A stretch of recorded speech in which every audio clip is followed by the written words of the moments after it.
Hello and welcome back to the Sports News. Right now I'm joined by Perry Hibner, Communications Director of the Middleton Cross Plains Area School District. Perry, thanks for joining us here today. My pleasure. Thanks for having me. So it was another successful spring season at Middleton. Tell us some of the highlights and what was accomplished for the school. It was a very great season. So let's start with boys lacrosse. They won their first ever state championship down in Beloit College earlier in June. We had two teams take second place in state, both girls track up in lacrosse and boys tennis over at Nielsen Tennis Stadium.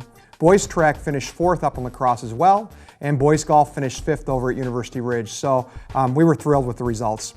And also a state champion in tennis, I believe? Yeah, Jake Van Imberg, that's a great story. So Jake actually finished third in the state meet in Division I as a freshman. But then this year he decided to head down to the USTA junior program and compete. We checked with the WIA because we were wondering if he'd be eligible if the season finished in time, and it did. So he had to sit out a couple of matches, but yeah, he won the Division I state title. It's our first ever state championship in singles. Didn't even lose a set during the season.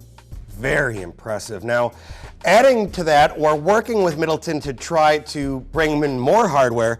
Talk to us a bit about your summer strength and conditioning program that I know is one of the best in the area. Yeah, we're very excited about it. This is actually at least the fourth year, and I know it's at least four because my daughter's done it for all 4 years, and she'll be a senior there this year. So we have two people, a wellness director, Steve Merlin, and then one of our high school Phi Ed teachers, Brad Brogeberg, who coordinate the whole program. We have more than 400 kids who participate in the summer. It's a free program because our booster club picks up the cost. The other thing that's really neat about it is we have a partnership with the UW Sports Medicine and Athletic Training.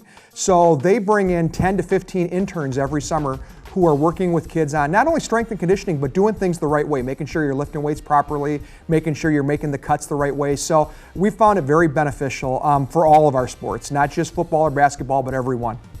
And that will lead me into my next question as well. I understand the district is looking at getting more participation in not only athletics, but a lot of extracurricular activities. Can you tell us a bit about that? Yeah, so the Board of Education approached the high school a couple years ago and said, we really feel like when you've got a high school of 2,000 students, it's important to give those kids opportunities, all of them, not just maybe the elite athletes, and we've got a number of those. So the focus at the high school has been over the last couple of years to really increase not necessarily the number of sports we have, but make sure we have more teams. So I jumped on their website today, and we have more than 30 varsity teams and more than 70 teams across freshman, JV, and varsity levels.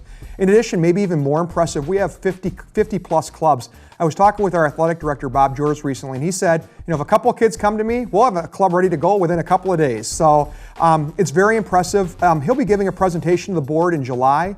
And my guess is last year we had fewer than 400 students out of 2,000 who weren't participating in at least one event, one program. And my guess is that number will be even smaller this year. We're excited. Very impressive. Perry, thanks for joining us here on the Sports News today. My pleasure. Thank you for having me. Perry Hibner, Communications Director of the Middleton Cross Plains School District. We'll be right back with more of the Sports News in just a moment.